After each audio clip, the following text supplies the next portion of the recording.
আসসালামু আলাইকুম বন্ধুরা, আজকে আমি তারেক রহমানের ফেসবুক স্ট্যাটাসটি, যে আবেগঘন স্ট্যাটাসটি তিনি জাতির উদ্দেশ্যে দিয়েছেন, বন্ধু বান্ধবের উদ্দেশ্যে দিয়েছেন, সেটি আপনাদের সামনে তুলে ধরছি হুবহু।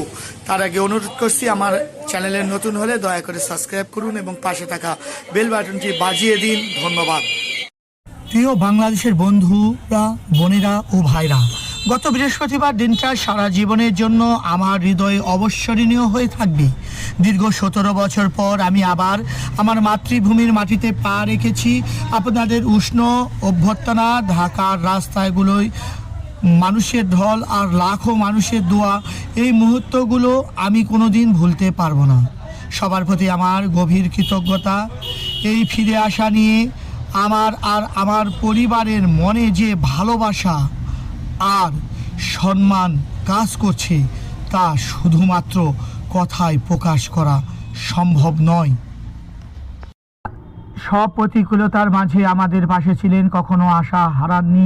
আপনাদের সাহস আমাকে প্রতিনিয়ত শক্তি যোগায়। নাগরিক সমাজের মানুষজন, তরুণেরা, পেশাজীবী, কৃষক